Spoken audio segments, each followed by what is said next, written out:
Welcome back. This is the first ever Keepie Uppies Awards. We're looking at the films from season 1. We're picking out the winners. We're looking at the losers. And we've got some good ones here, boys. I'm here with Adam. How's it going, Adam? Good. How are you? Regev? Always good. Good. Are you guys ready to grab the films and hold them up to the spotlight? Take the losers, throw them in the dumpster? Yeah. All right. I'm ready to dish out discuss some awards.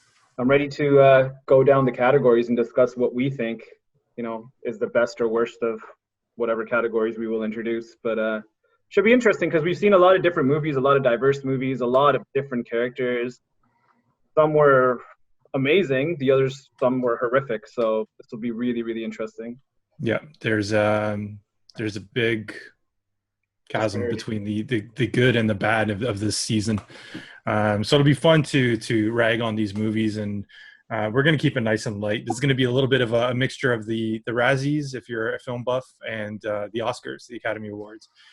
So we're going to keep it fun and light-spirited. We're not looking to ruin anybody's careers, even though I don't think we have the power to. And more than anything, we just want to reminisce on some of the great films that we saw. Adam, I'm going to hand it over to you first to get into our first category, and let's do it.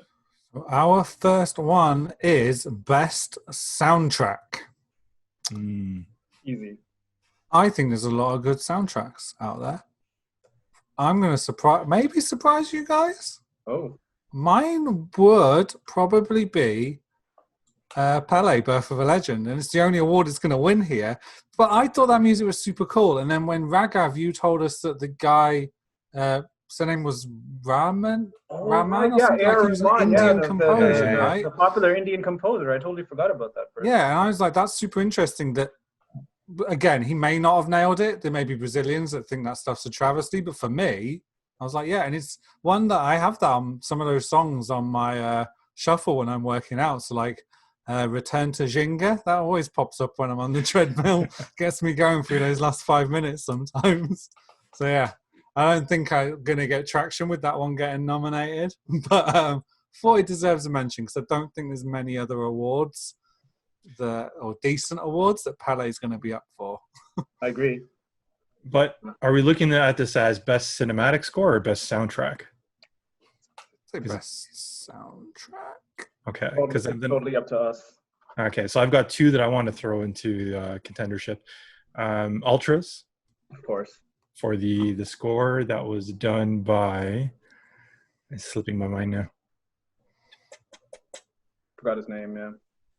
Oh no. Well, Ultras, and then I want to throw the other one into contenders is Goal. Obviously, you had some great music there from Oasis. You had some Kasabian songs that really set the mood when Santi finally made it to the big time. I don't know. What do you guys think? Goal's a good call. Goal, it's very of that time. Like it was early 2000s, so Oasis made sense in that context. And then the more modern music was Kasabian, and that I think it's Clubfoot that kicks in when he's about to make his debut. It's like really good. Like it gets you pumped up. Liberato for Liberato. That was it. Who may or may not be the director of the actual movie. So for me it was Ultras. Of course, I think had one of the best soundtracks that we listened to all season for season 1. Personally, I'm also going to say Bend It Like Beckham because that gave birth to some absolute Indian bangers. Maybe not birth to, but repopularized some absolute Indian bangers by a group called B21, which is a popular Bhangra group from the UK that got a lot of traction here in Canada as well. For me, it would be between Bend It Like Beckham and Ultras, but I mean, Ultras was legendary soundtrack. Even if the movie was mediocre, the soundtrack was legendary in my opinion. All right, so it's going to be Adam? I would be okay with Ultras. Ultras, When you think some of those bedding tracks and stuff, it's going across like the Italian landscapes, they're so cool. It's just really cool music. So I'm okay with that. Congrats to Ultras. Congrats to Ultras, winner of the best soundtrack of season 1 of Matchday Matinee. Well done. Deserved. Well deserved. All right, who's introducing the next category? I'll go for it. So we're looking here, and we're going to have a lot of contenders for this one. It's going to be tough to pick out, but what was the worst accent of season 1? We've got a lot of films here. United Passions is certainly up there. Pele, Birth of a Legend, has a few contenders as well. I don't know. What do you guys think? I can't decide on one. I know which one I have in my mind, but I personally think it's Tim Roth in United Passions, just for that one scene where they're in the back of that car. I think they're driving through Gabon, and it's almost like worst accents, because his accent changes whilst he's talking to Sam Neill's character, like mid-sentence. Yeah. He goes from sounding like European to suddenly sounding like posh English kind of, or like colonial English kind of, and it's just like, what? Where it's all over in one scene. I can get it from scene to scene, but whilst you're having a conversation between takes, whatever happened, you'd have thought you nailed it, but he didn't. Yeah. He just didn't care enough to even try. I was going to say Sam Neill's character. Oh, sure. Because I had to stop and say, this guy was Brazilian, right? Check IMDb. So yeah, Joao Blanche. Yeah, I mean, it was going to be between Pele and United Passions for me as well. But I remember this one scene in United Passions when they're, I think, in Paris, or maybe it is a Gabon scene. I don't remember it. But it's so over the top. It's like, no, right? Like, it's so over the top, like French accent, that French people don't actually talk like that. Yeah, it has to be United Passions. I mean, that was poor. So we're going with it. Who in particular, or do they both get to? It was Tim Roth. It was Tim Roth for sure. Sepp Blatter. Okay. Yeah. I'm just saying, do we want to give it to both of them because they're both absolute trash? The whole movie's a dumpster fire. But yeah, I'm happy with Tim Roth. Like, it's my one that stands out. Yeah, I think Tim Roth stands out to me as well. Okay. Yeah. All right. The winner of the worst accent is Tim Roth for United Passions, playing the role of Sepp Blatter. Who's funny. Congrats. Win the first terrible award. First terrible award. All right, the next category. I think it just makes sense for Adam, for you to announce what this category is going to be. Yeah, and this comes with kind of a bit of setup, right? I set myself up for this at the beginning of the season when there was the tiniest mention of Portsmouth in Damn United, and I had to mention it on the episode. It is the best Portsmouth mention. And for me, I actually think there's only one contender here. It's Bend It Like Beckham. Right at the end when the wedding is back on and Mum's like, oh, we've got to tell all the family. We've got family from Portsmouth to Glasgow. And it's just like, yeah, cool. Name the most southern tip of England and then name a Scottish city. Cool, go with it. So yeah, it's Bend It Like Beckham. How about yourself, Mark?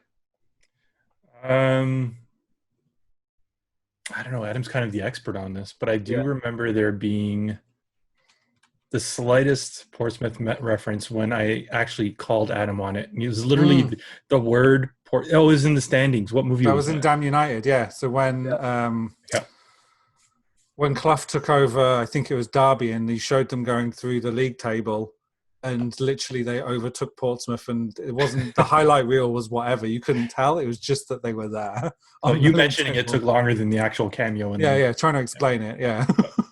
Classic. Yeah, I mean, for me, I agree with you, Adam. Having watched Bend It Like Beckham maybe 12, 13 times in my life, I had never, ever heard the Portsmouth reference until we were actively listening for it because of this show. And then I'm like, Portsmouth? And I'm like, let me text Adam right away, right? Like, they mentioned Portsmouth. And it has to be Bend It Like Beckham for me just because it's a movie that's really close to my heart. And I had totally missed that reference before. Anyone who goes back to listen to this episode and is drinking every time we mention Portsmouth is absolutely we just said it like 12 times. So congrats to Bend It Like Beckham. Yeah, Bend It Like Beckham for best Portsmouth mention. Very obscure. Yeah, fine. I'll introduce the next category, and it's most believable character to actually be a footballer. So this is someone that's not a footballer, presumably. Yeah, somebody that's not a footballer, so maybe it's the main protagonist or antagonist. Who do we actually believe could be a legit footballer, whether it's the skill that they portrayed on screen or just the way they carry themselves? I can go first. I mean, sure. I think it's very Santiago Munez. I think Kuno Becker does it for me. I think just the way he looks, his look, just the fact of what the movie is about, and he seems like he's pretty skillful too when it comes to playing football. So I think for me, he's the most likely to actually be a footballer if we were to put it in character terms. Goal. Yeah, I don't disagree. I think we talked about this when we did the episode. It's one of possibly the only one where we actually see a player developing. So when he starts playing at the park and that scout's watching him, he's got his head down, like dribbling, only looking at the ball, not looking around. Yeah. And then by the end of the film, he's kind of opened up and is like dribbling around like an actual footballer would, like looking around, playing passes, and it's believable, right? Whereas none of the others kind of have that arc at all that I can think of, at least. No, I think the only other one that I think would maybe come close is Jules from Bend It Like Beckham. I think she's. Keira Knightley, right? Keira Knightley. I think she's, at least in the movie, looks like a proper baller, right? Like. Yeah. But we'll let Mark answer as well. So you guys didn't actually say pro footballers, so I'm going to throw a little bit of a spotlight on two young Italians that very much deserve credit. So John Piero and Massimo from Kicking and Screaming, coming out there doing the Keepie Uppies and just slaughtering all the other 10-year-olds on the field. Pass it to the Italians, man. You can't go wrong. Those kids were good. Yeah, they weren't pros. They're not going to play in the Premier League next year, but they're probably tearing up the Tim Hortons League or the equivalent in the U.S. So I don't know what they're up to now, but hopefully it's soccer. You've turned this conversation on its head. Most believable to be a footballer. Not Gary Hackett, right? From Mike Bassett. No, not Tonka either. Not Tonka. It's a Maradona turn. I don't know. Who had the greatest skill without needing the aid of any of those crappy cuts where they go to the feet and then to the face? Or yeah, you see, they did still use those cuts a little bit in goal. Not as much, but there weren't any cuts like that with those kids, were there? Or were there every time they scored a spectacular goal, it would cut? They would cut to the Beans kid, like close-ups of his face, looking really weird and being like, "Oh, I'm out of shape. I'm too fat for a 12-year-old." Whatever. It's still Santiago for me, I think. Santi. What do you think, Mark? Where are you at? Where are you at with this? I can be convinced either way. He had those free kicks that looked terrible. Like if we're gonna go goal, then I would even go like Gavino, right? His boy, Gavin Harris. Does he look as good though? He's like a little bit fat and doesn't really do a lot. But it's realistic because Liverpool, after they were hungover after winning the game and they played Manchester City, they played exactly like Gavin Harris. That's very true, actually. Yeah. Don't you dare suggest it, though. When Jim Shreves suggested that and Jurgen Klopp bit his head off. Like, how dare you? Yeah. I'm willing to concede for Santi. Okay, fine. I'll go Santi as well. Santi? Yeah. Santi, so Santiago Munez, Kuno Becker, for Goal, The Dream Begins, is our winner for most believable to actually be a footballer. All right. Mark, do you want to introduce the next one? This is going to be interesting. The character you would want to be beside during the apocalypse. It feels like these days we're mighty close to the apocalypse, but we're looking at full-out zombie apocalypse here where you're boarding up the windows, I'm guessing. Is that the intention behind this award? It's anything. It's that apocalypse, it's zombie apocalypse, if it's the medical apocalypse, I don't know. Is that even word? I'm gonna throw two players into this category. The first, just for his intense looks, I mean, his commitment to holding up the beliefs of the group is Gabby from Ultras. Yeah. Right? So committed to the cause that he tattooed the credo on the back of his head. That's my first pick. And my second pick is Aisha from Diamantino. Diamantino's adopted son who turned out to be a spy. And she just comes in at the end with like James Bond energy and not Bond girl energy, I guess, but she's got the katana and cuts down people, cuts off heads, rescues Diamantino and gets him out of there. So, I mean, that's my pick, Aisha. I'm going to stick with her. How about you, Adam? I went more practical.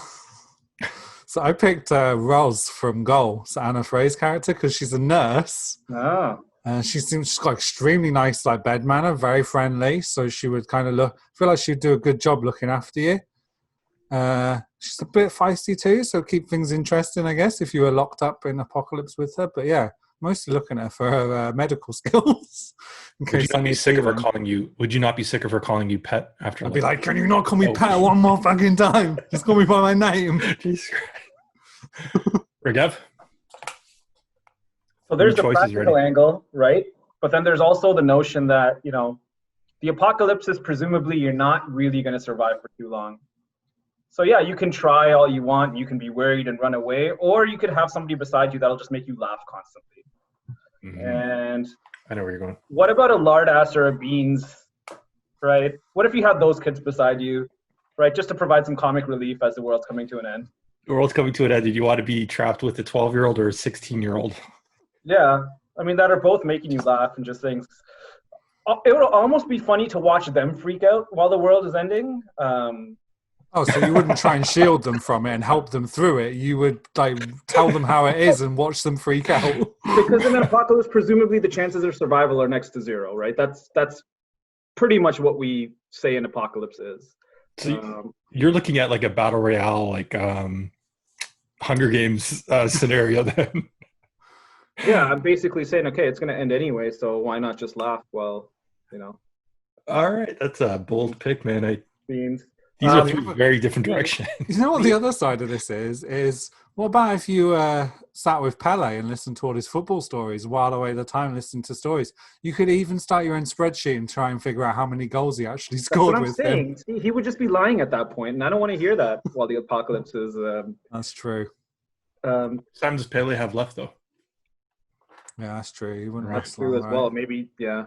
I don't know. You might have to more look after him than. Yeah, I don't want to be the man that has to tell the world that Pele's dead. Yeah, can you imagine? Yeah, scratch that one. I'll stick with Ross. Sylvester Stallone. You guys hated him. I was the only one defending him. But I'm saying if I was in an apocalypse. But wait, though, it's not Sylvester Stallone. It's the best character, right? So it's him. His character. Hatch. What's his name? Hatch? This friggin' game is ruining my life. Right, and he did help those people escape. He did. He did come back and help them. Yeah. And then stayed out of the game, yeah.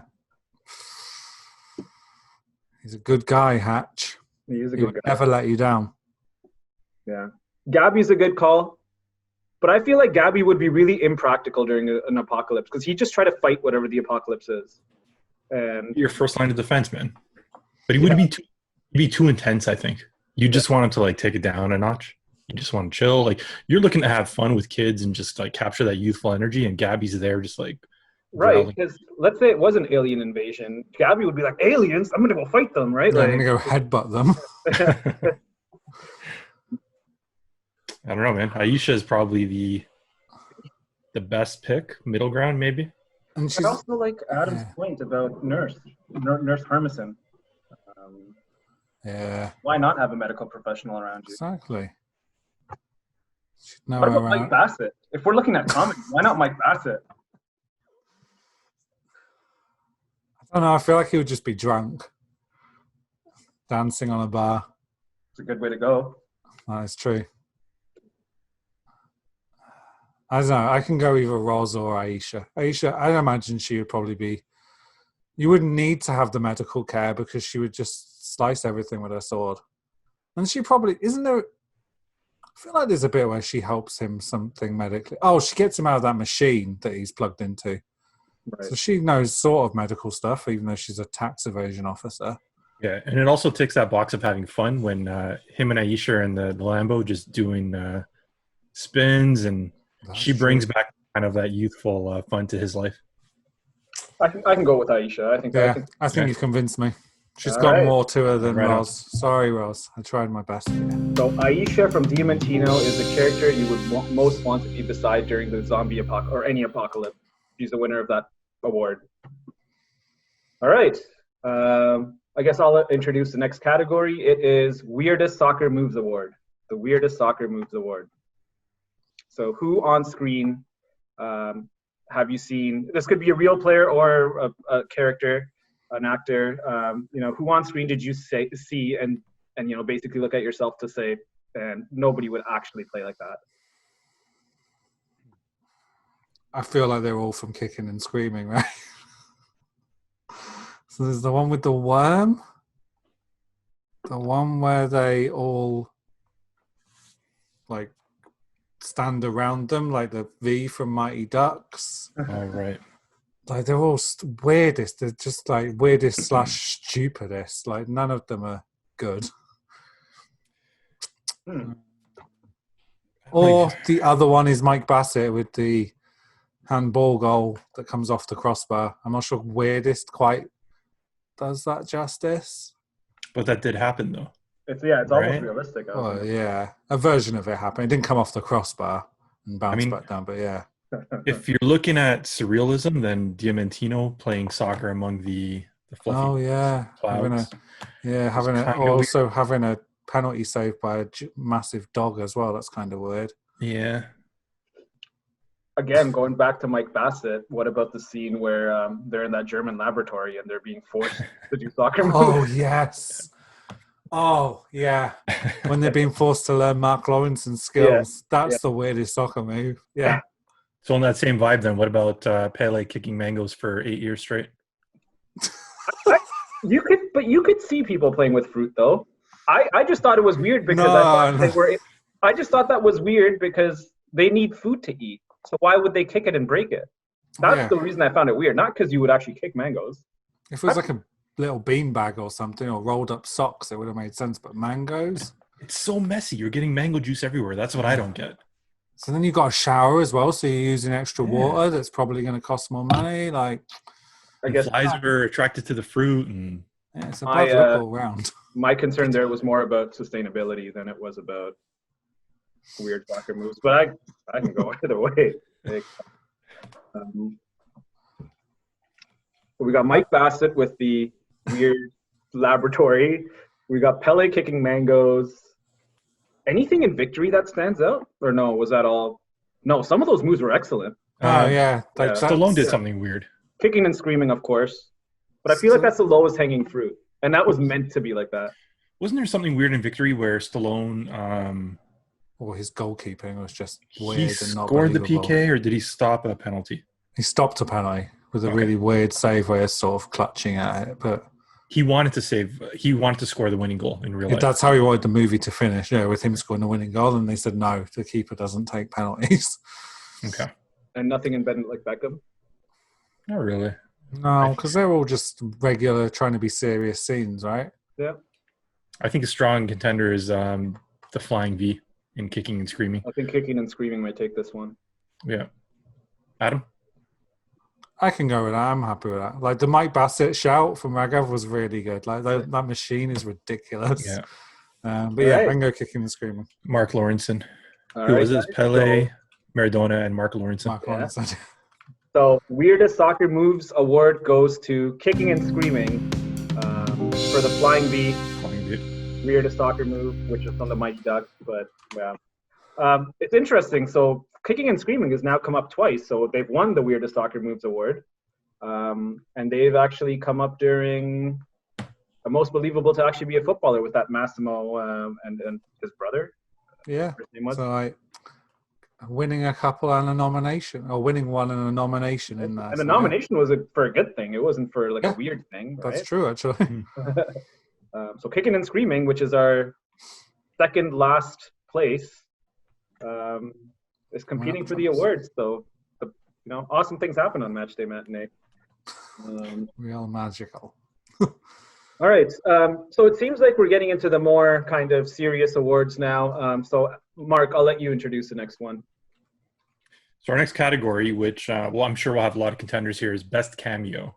Best Cameo in the Season 1 of Matchday Matinee. We have a lot of options here. I mean, Mike Bassett itself probably had like 4 or 5 options. Goal had a lot of great scenes.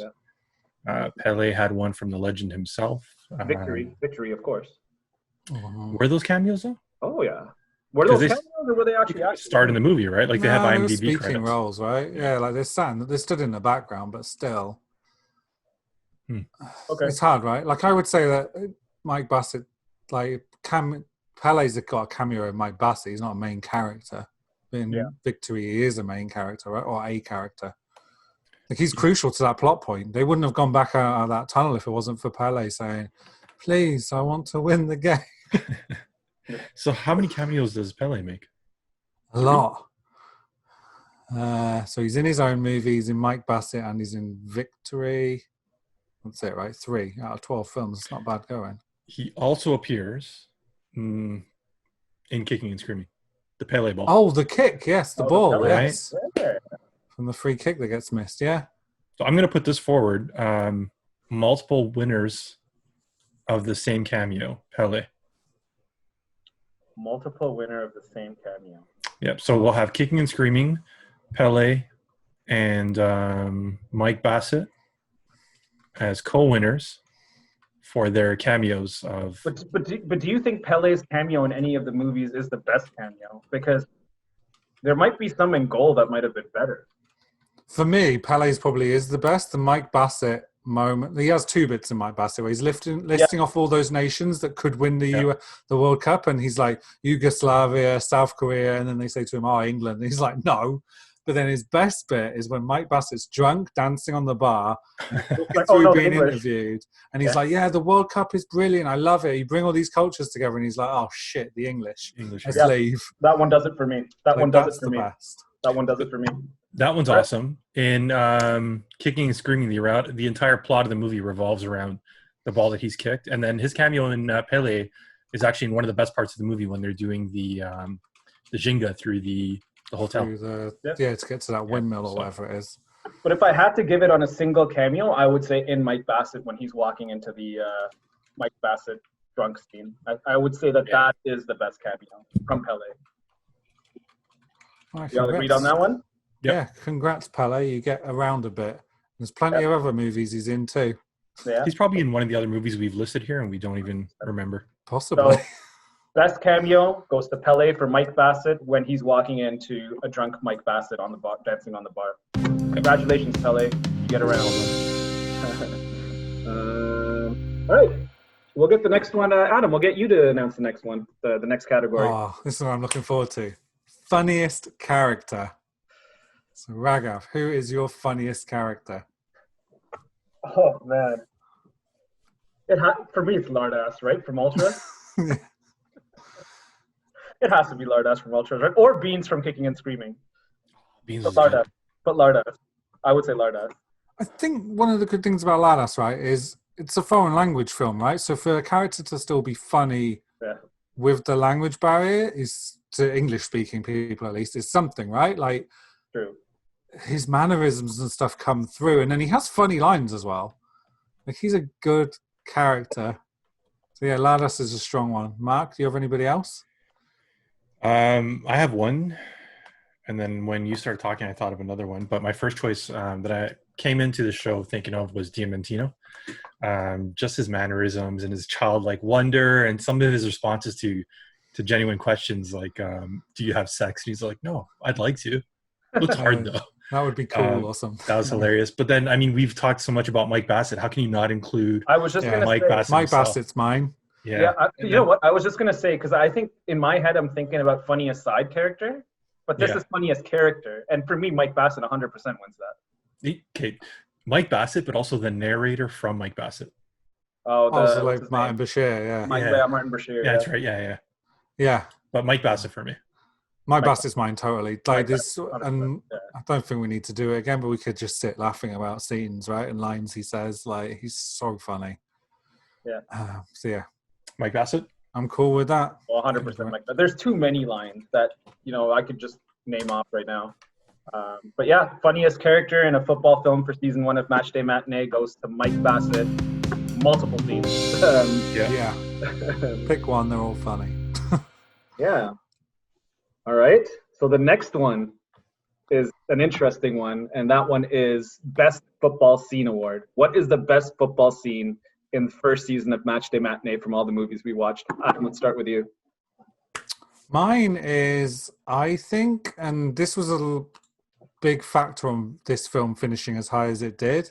Victory was the first, at least in like the way we reviewed them, was the first film that had genuinely good football scenes. And if I was to pick one goal, it would be Ozzy Ardiles' one where he kind of flicks it over his head whilst he's dribbling and then rifles it into the goal.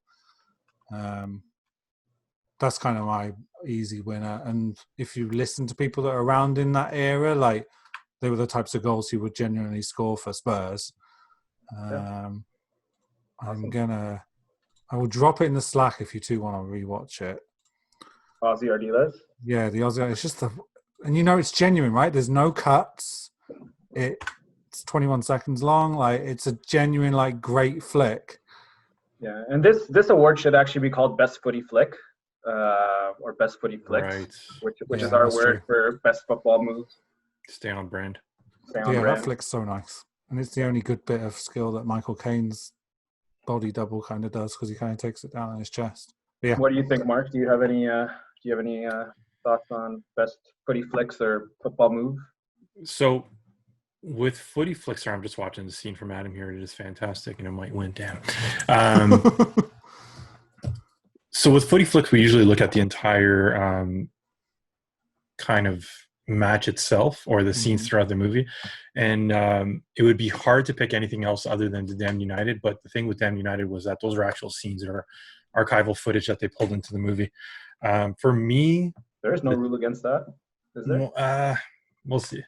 But for me, the scenes that absolutely killed it was in goal. I mean, they built it up so well where Santi just kept on getting better and better throughout the movie, and then finally he starts for Newcastle. They're playing for Champions League qualification, I think it was, in that final match. And then coming into that match, I think you had Oasis, what's the story, Morning Glory, and it just built it up so much that like almost like a perfect ending. The scenes on the field were decent, but for me, Damned United had some amazing football scenes. And if I'm allowed to pick that, then I'm going to go with that. I mean, it's just Leeds football in the 70s was just so gritty and just cool to watch. Yeah, I'm going to go about this two ways as well. So if we're allowed to pick a real footy scene, it's absolutely in the Damned United when Kevin Keegan just punches the lights out of whoever he punches the lights out of. I totally forgot who the other player is. Billy Bremner in that scene? Yeah, Billy Bremner. Yeah, so Kevin Keegan just lays him out. That was my favorite football scene actually throughout the entire series because of Kevin Keegan. And, I mean, even though it has very little to do with football, it's just very on brand. The other one that I would say, best football scene, I'd have to agree with you, Adam. I'd have to say it's Ozzy Ardiles as well. Because when I saw that, I'm like, that's an awesome move. Like, it's the one time in all these films that I've watched that I'm like, geez, if a player did that, right? In real life. And it's real, right? I'd applaud that goal. I'd applaud that goal, right? Yeah, it's not like Pele's bullshit bicycle kicks in Birth of a Legend where it's done with like CGI. Like a genuinely good bit of skill that he just does that was typical of him as like a tricky Argentinian winger back in the day. I also do like in Bend It Like Beckham when Jess and Keira Knightley's character Jules are running the drills, right? So it's basically start from 1 point, pass, and then put it into the goal, which to me is something that you'd see on the training pitch. So that was pretty realistic for me. Things in the park were also good. If you're bringing up Bend It Like Beckham, yeah, he dribbles around all the guys. They're probably some of the best football scenes in there because they're less like. You get a feeling they're less structured, kind of, than some of the stuff in the actual matches. Yeah. But yeah, if you were to say, best football scene that's not archival footage, I would have to give it to Ozzy Ardiles in Victory. But I would still say Kevin Keegan in The Damned United just laying out Billy Bremner. It was my favorite scene of the year. So I would personally rather not go for something that's archival footage because it feels a little bit cheap, kind of. I feel like that could almost be its own award, like best archival footage or something. Because anyone can. And it's also not really football, is it? That scene was Kevin Keegan like hulking against Billy Bremner. Okay, you've convinced me. It's going to be Ozzy Ardiles for me. I don't know, Mark. Yeah, no, I just rewatched it now. Adam dropped it in the Slack. I had a chance to see it again, and beautiful. Yeah. So Let's good. go with it. All right, So the well, best footy flick / football scene award goes to Osvaldo Ardiles in Victory for when he scores the goal against the German Nazi team. we'll have to let him know he's finally done something that ain't winning the FA Cup with Spurs in, I think it was 1981. Yeah. Okay. Cool. Mark, let's get into our next category. Before we do, I just want to say, guys, we got another Pele cameo here. It's popping up everywhere. Sneaks in everywhere. Damn it. Yeah. So up next on the Keepie Uppies, the first ever Keepie Uppies, best editing. So now we're getting to some of the films, the film awards are a little bit more prestigious. We're getting away from the Razzie-like awards. So these ones really look at the caliber of films now, and we did have some amazing films this season. Best editing, I'm going to go with Damned United. There's a reason why it was number one on our list all season from the first episode. It was a tight film, well done, well acted. Every scene that was injected from archival footage was done flawlessly. And it was just perfect the way they did that. Why try to recreate that? So for me, best editing, I don't think there's any other competitor really in this category. What about you guys, Regev? Yeah, I mean, I just think from a movie perspective for how it was put together, from going from acted footage to archival footage and then back, and then, just showing the nuances between the real Brian Clough and the actor, I think Damned United for sure. I don't think it can go anywhere else. Just the tone of that movie itself was just like enthralling, and it's not just a good football movie. I think that's a good movie, right? Like, yeah. Like it could win like best editing outside of this, like films in general for that year. I don't have any others to add. I wrote Damn United. I wrote a couple down for some of these, but this I just wrote down Damn United. I can't think of anything else. So well cut, really good like choices of like color for setting scenes and stuff when they're in kind of shopping between the eras and stuff. Damn United, well done. If you had to pick something for second place, what would you pick? Second place. I just want to give a shout out to the editor of Damn United, which is Melanie Oliver. There you go. Melanie Oliver, well done. Melanie Oliver. And that was directed by Tom Hooper, of course, who did Cats. We can't let that go, right? Anything for second place, though? I have a surprising one, actually. Diamantino. No, I think I would give it to Ultras. That's best editing. Yeah. It's another one, like it's artsy and stuff. It's like in its times it does a good like some of the match scenes where it's cutting between all the different like the people listening on the radio and stuff and the people out. So for pulling in kind of like cinematography as well to this category, then definitely Ultras deserves a look. But I still don't think that anybody gets close to the Damned United. So congratulations to the Damned United, winning our best editing award for the Keepie Uppies. Congratulations. Let's move on to our next category. Adam, if you want to announce our next category. Our next category, we're really getting down to the biggies here. So this is best actress. So Mark, who is your best actress? I think we did one film that had a lead that was female.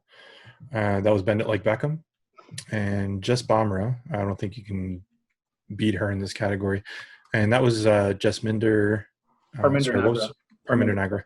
Yeah, who went on to do some amazing stuff after. And that's my pick. What about you guys? Raghav, what about you? I think you're going to say the same, right? I mean, Parminder Nagra is definitely up there for me. I'm just trying to think of if there's anything else and if we can. Yeah, it's too bad I can't think of anything really. Wait, it doesn't have to be a lead actress, right? The award is just the best actress award. So I think Nurse Harmison is maybe up there too. That's hard, right? Like she would be like for one of the best, like most sincere performances. She would definitely be up there. But yeah, I guess Is there other characters that had like joint billing? Like Bend It Like Beckham is Keira Knightley. Like, are they both She's good too. like joint billing kind of? Like Keira Knightley's definitely less of a side character, supporting character in that, right? Yeah. I'm gonna say I'm gonna pull up her name, but the Carol co-star in Baskin. Ultra. Sorry, What about Carol Bass? Or is that her name? Carol? No, that's Carol. that's the Bassett. Tiger King. No, okay. Mrs. Bassett, Mike Bassett's wife, was hilarious too. I forget what her name is. Amanda something. Yeah. Antonio Trupa, who was I believe that's her name, Terry from Ultras. I thought she was really good. Yeah. Sandro's on again, off again girlfriend. I thought she played the role well. Another small role, but I thought it had a good impact, was Pele's mom in Pele, Birth of a Legend. Not a bad show. Not a bad show. Yeah. But I mean, it'll be nice in season 2 to have Alex and me as one of our choices, possibly. Yeah, I have no idea whether she's actually got any acting chops about her at all. We'll find out, right? But yeah, some more female-led movies. Yeah. No, but yeah, I think you'd be very hard pressed to look past Parminder Nagra or Keira Knightley. So do you want to decide between those two?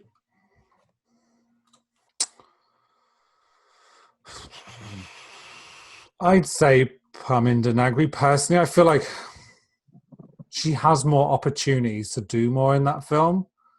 Like being one of the lads kind of playing football, she has like the love story with that creepy coach kind of. Like trying to, like her stuff with her mum, there's more layers to that. Like she has more opportunities to kind of, whereas Keira Knightley's is just that her mum's worried she's a lesbian because she's a bit of a toy boy. There's less character growth. Less character growth, yeah. So I feel like it's just the nature of the script and the story they wanted to tell, right? That she has more. You're definitely right about the layers, right? Because it's the relationship with her Indian parents. It's the relationship with her sister, who's kind of has her back, but not really. It's a relationship with Tony as well. That's her best friend, but that ends up being gay. Yeah. Then with the coach, then with Jules, and then just how everything just culminates and comes together.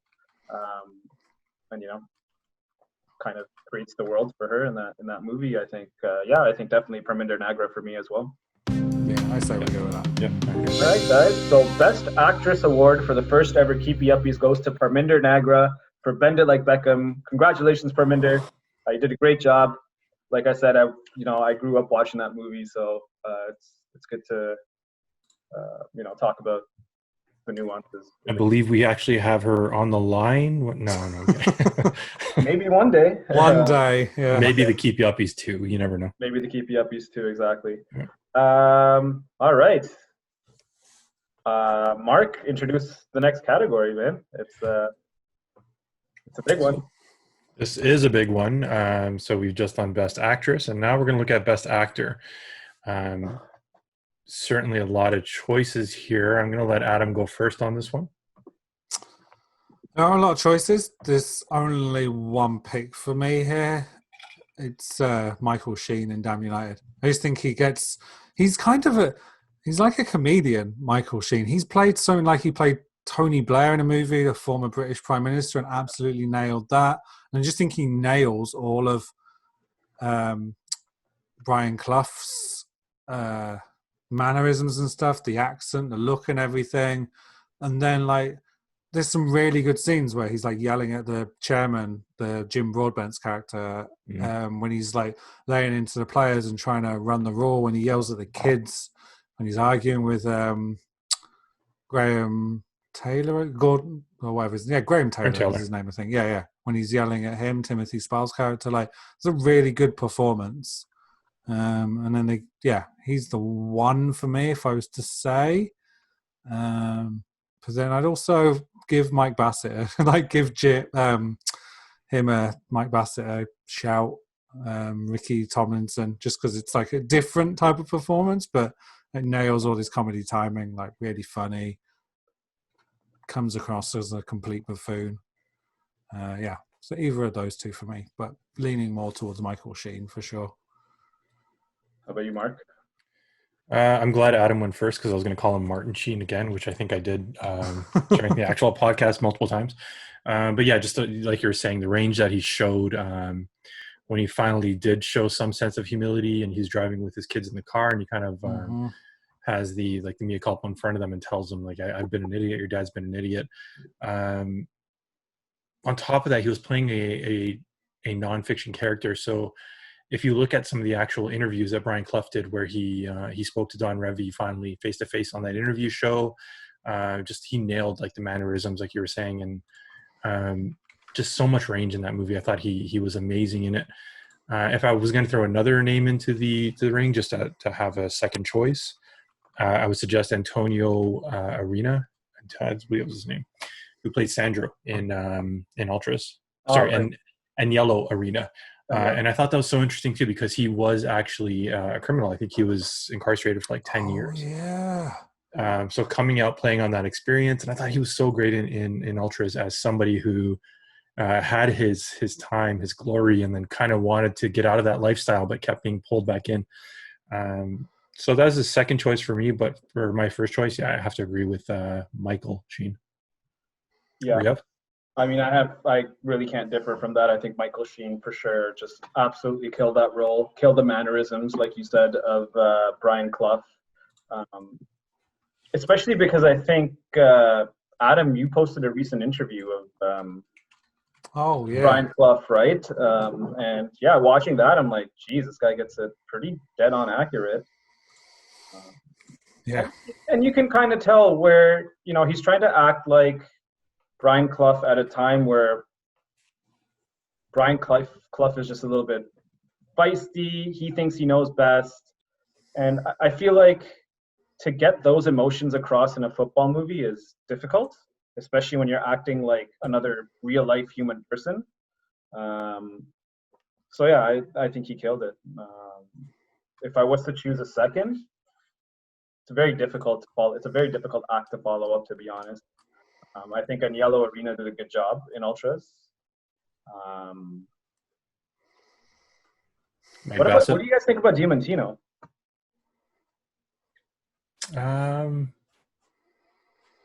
As good as it is, it's sort of one note, right? Yeah. Like he just plays that idiot kind of. I don't know though. Having said that, the scenes where he's kind of like that scene towards the end where he's naked playing football, but there is like a look on his face when he's doing that, like he's truly like one with the world. And then kind of the scenes where he is playing with Aisha, like there is like a warmth there that he's able to portray. And then there are the scenes where he's getting asked, or even when he goes on the talk show as well and kind of breaks down about how he's become a failure. Yeah, there's merit to that. There's also those scenes where he grows breasts and he's looking at himself in the mirror, and there is that kind of sense of him questioning what's happening to himself, right, and how he's transforming. So yeah, it's a great choice. I mean, I really enjoyed that movie. I would probably throw that in my top 3 as well as best actor. But I mean, best actor doesn't necessarily mean dramatic actor. So what do you guys think about Mike Bassett as a comedic actor? Good. I think it's a lot easier to play though than what Michael Sheen had to play, which is based off of a character. Not necessarily, man. I mean, with comedy, it's all in the timing. Yeah. Like you hear a lot that it's hard to be a comedic actor than a dramatic actor because it's such a small margin of error for making somebody laugh, really. Yeah. I'd still go with Michael Sheen, to be honest. I would personally, like, as funny as he is, and like if there's people that have watched Mike Bassett and haven't watched Ricky Tomlinson's other work, like there's a show called The Royal Family, which he's absolutely brilliant in. He plays a dad that basically the entire sitcom is set in a front room of a family home, and he's hilarious in it. So like, he's a good actor, but not better than Michael Sheen. I mean, I would give an honorable mention to Anupam Kher as well in Bend It Like Beckham as a father. But no, I think Michael Sheen does it for me for sure. Let's do, before we get to our final award, let's do a bit of impromptu. Best father in any football film that we've watched. So we're agreed though, right? Yes. Our best actor is Michael Sheen. Brian Clough in The Damned United. Yeah. Now we'll get to let's do some impromptu awards. Why not? Let's do some best father. Out of the ones that we've done. Or worst father. Best father / worst father. Oh, well, worst is the... Will Ferrell. Oh no, I was going to say his dad. Right. Oh, Robert Duvall. Yeah, Robert. that's it. I forget what his character's name is. It Buck. Fuck. There's also Mike Bassett again for embarrassing his entire family. Oh, yeah. Didn't they shave off his son's eyebrows or something? Eyebrows, yeah. Pele's dad for constantly crying in every scene that he's in. Just yeah. not played well. Like I said, Anupam Kher in Bend It Like Beckham, I think, was a great father role. I think if you're actually looking at a good dad role and that's something realistic, I think in Bend It Like Beckham for sure. Yeah, he had some good scenes where he talked about racism that he encountered when he first came to England. Only problem with me, especially me, that I have with his role is that he plays that role in every bloody. Oh, right. You said that at the time, yeah. Diamantino's dad for just dropping dead. Like when he misses the penalty, right? And the sisters are yelling at him. It was the sister's fault, man. Yeah. Can't blame the dad. There was one more dad I thought of, and I just forgot it. Are we going to agree on Mike Bassett, worst dad? Worst dad? Worst/best as well, because he nearly brings the World Cup home. Yeah, that's true. Yeah, I can go worst/best dad. Are there any other impromptu awards that you guys can think of? Biggest creep would be the coach from Bend It Like Beckham. Oh, 100%. Yeah, he is the biggest creep. Best death scene, which was in Final Score. Adam, remind me. This guy was impaled. No. How did he die? It's called Vlad the Impaler. Yeah, and he fell on a pole, didn't he? And then he was deep fried? Yes. Oh. Deep fried, and then I think his face was run across a barbecue grill for some reason. And his face looked like noodles. Yeah. Like it was all just had these weird lines on it. Like, yeah. They literally just took a package of Mr. Noodles and slapped them on his face. The special effects budget ran out at that point. Biggest propaganda film? I think this one's easy. Oh, yeah. Okay. We have to give it some award. United Passions, biggest propaganda piece. Should have never been made award. United Passions. I think that's it. Anything else we can think of? I think that's good. I'm writing these all down. These are all going on record. Let's get on to a serious category, though. So our next serious category, before we get to our last one, best foreign film. Best foreign film. So let's just count down. So technically, English films are foreign because we're in Canada, but we're not going to count those. Yeah, you mean foreign language? Foreign language films. So yeah, we're not gonna count any English films. So Diamantino, Ultras, The Cup. Oh yeah. Yeah. And that's it, right? Yeah, I believe so. Okay, so 3 films. So it's between Diamantino, Ultras, and The Cup. Mark, you can go first. Well, for me, it's easy. I mean, Diamantino, we had it above Ultras on the list. Ultras was a very good movie. I enjoyed it, but Diamantino was just that was art. That was art. Perfect. Yeah. Same. I think there's a reason why Diamantino was above Ultras, kind of. But then I can also see, it's hard, right? It's not necessarily higher because it's a better written film. It would have still been a good film in English, kind of. Ultras is very divisive, though, right? Yeah. I probably liked Ultras the least out of all of us, I think. Okay. But you did like Diamantino. Yeah, I loved Diamantino, yeah. And then, Regev, which side were you on with Ultras? I feel the exact opposite. I like Ultras. I'm not a huge fan of Diamantino. Okay. I almost think, though, that The Cup was a really good foreign language film. It's because you'll never see a film like that again, right? I was so bored, man. I couldn't do it. And I felt bad that I was bored. Yeah. In terms of culture and stuff, though, it's an extremely good portrayal of that culture, right? Yeah, but I would have almost rather have watched a short about it or a documentary. Yeah. It was teetering on documentary, so it would have been stronger to have a narrator to actually just. I mean, most of those guys were monks. I mean, just shoot the actual monastery and release it as a documentary instead. Mm-hmm. Yeah, I can't argue that. I think it's Diamantino for me, personally. I can concede to Diamantino only because we ranked it the highest, so that makes the most sense. So best foreign film goes to Diamantino, season 1 of Matchday Matinee. They get to Keepie Uppies for best foreign film. So yeah, I guess before we move on to our last award, we are not going to do best film because that much was obvious in the rankings for Matchday Matinee. As everybody knows, we ranked the Damned United as number 1, so that to us is the best film. But what we kind of wanted to touch on, and Adam, you can announce this award. So this one is best screenplay. Best kind of like best script, best story. Yeah. Kind of like doesn't necessarily mean it's the best movie, but it could, yeah. Like tightest script, kind of. For me, though, it actually is the best movie as well. Yeah, I think it is Damned United. Like, I just think it's a really tight film. They fit a lot into there's 3 different time periods essentially that it's running across. So let's make it interesting then. So let's consider best original screenplay, best adapted screenplay, and then okay. I guess that would be it. Best adapted and best original. So that's best adapted. Yeah. Okay. Best original. Does anybody else? Sorry, go on. Does anyone else have any other things? Like I kind of just jumped in there. So just so I can get this straight, adapted means that it's based on something real that happened, and original is just that it's like a fake story. It was written for the screen. So Damned United was based on a book, so that would have been an adapted screen. Sure. Okay. Yeah. So Damned United for me, if you're talking about adapted, I mean, there's literally nothing. Best original screenplay for me, Diamantino. It's such a weird movie.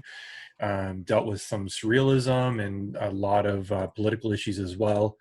It was kind of all over the place, but at the end it kind of pulled it together, and it did some fun things with that, what I believe was an unreliable narrator plot device, using Diamantino to tell the story from his perspective. So he really did believe that there were fluffy puppies playing with him.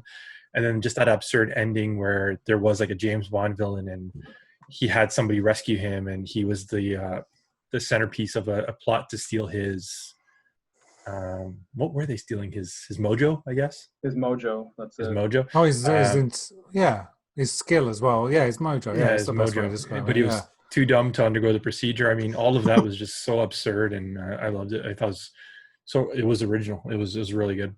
So best original, you would say. So best adapted, I guess we're all agreed that it's The Damned United? Yeah, it has to be. Yeah, I can't say anything else. Yeah. So best original for you is Diamantino. What about for you, Adam? Looking at this now, we're not. I don't. No disrespect to any of these films. I don't think we're exactly spoiled for choice. Like some of these are not good screenplays, like at all.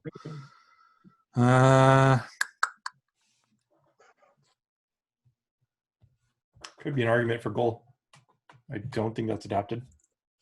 It's not, but is it a good script? I don't think so. I think it's a very basic script. Dialogues, executed really well. It's executed really well, but I think it's a very basic script. There's a handful of good, well-written scenes, like the one when he's trying to score from the halfway line or trying to chase the ball from the halfway line, and he kind of is like, "Oh, you're trying to teach me how to score from the halfway line." He's like, "No, I'm teaching the ball. It's quicker than you, or whatever it is, and pass." But as an overall screenplay, I don't think it's great. And I think Victory is adapted as well, right? Yeah, Bend It Like Beckham's original, right? Yeah, I was going to say Bend It Like Beckham. Is it? Yeah. I might say Bend It Like Beckham then. Yeah, I think for me, best original screenplay, I think Bend It Like Beckham for sure. Just fact checking that it's not adapted, but I'm pretty sure. Yeah, it's original. So Bend It Like Beckham as best original screenplay? Yeah, I think I would go with Bend It Like Beckham. I'd go Bend It Like Beckham. All right. Finally, a victory for Bend It Like Beckham. There we go. So best adapted screenplay goes to The Damned United. Best original screenplay goes to Bend It Like Beckham. Bend It Like Beckham, obviously a world-renowned movie, and clear to see why even we picked it as the best original screenplay. So, despite it being placed 5th in our ranking list. So yeah, that was great. So I've been keeping track, including the Impromptu Awards. So there are Hang on a second, let me just double check. Yeah, there are 3 movies that each walked away with 3 awards each. So including the impromptu one. So Damn United had 3 awards, Mike Bassett had 3 awards, and United Passions had 3 awards. It's just unfortunate for United Passions, they're all terrible awards. Yeah. How many films got 2 awards? Diamantino got 2, and that was it. And then all the rest were like 1s. Do you want to quickly give us a rundown of all the awards if you have them? Sure. So the impromptu ones that we came up with: Should Never Have Been Made, United Passions. Biggest propaganda movie, United Passions. Best/worst dad, Mike Bassett. And the more serious awards: best soundtrack was Ultras. Worst accent was Tim Roth in United Passions. Best mention of Pompey was Bend It Like Beckham. Most believable to actually be a footballer was Santiago Munez in Goal. Yep. Character you most want to be beside during the apocalypse was Aisha from Diamantino. Weirdest soccer moves was the flying V in Kicking and Screaming.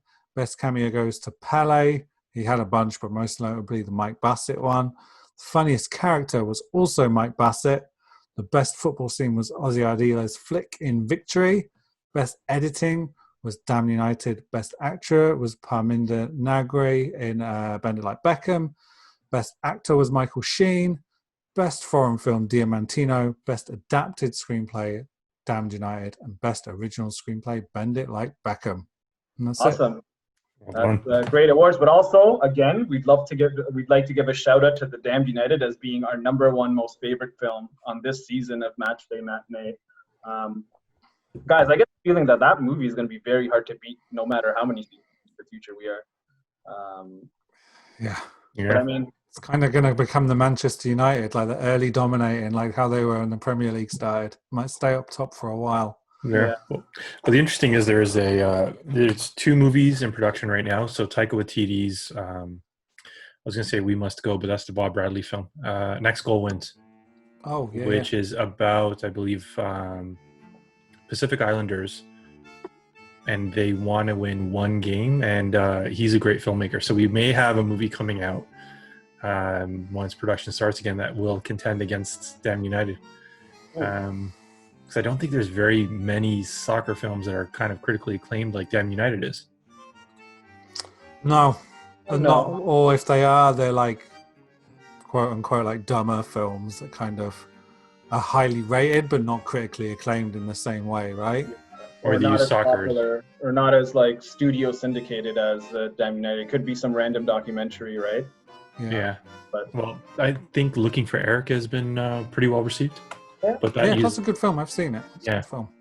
But it doesn't use soccer. It's not a football film. It's kind of an aside to the main story, right? Yeah, it's about like one fan and kind of like Eric Cantona. It's sort of helps him deal with his mental health issues, sort of. It's interesting. It's a different film. Yeah. All right, cool. Well, all right. That was the ending of our first ever Keepie Uppies Awards. And this is something that we're going to strive to do after every season of Matchday Matinee. So, Adam, if people want to find you, where can they find you? Flameboy84 on Twitter and Joypad Goalposts on Instagram. And Mark, yourself? Mark83 on Twitter, 83football on Instagram. And for myself, you can find me at Raghav Sandhu on both Instagram and Twitter. And with that, the first ever Keepie Uppies come to an end. And we'll see you at season 2 of Matchday Matinee. Goodbye now. Thanks for joining us. Yeah.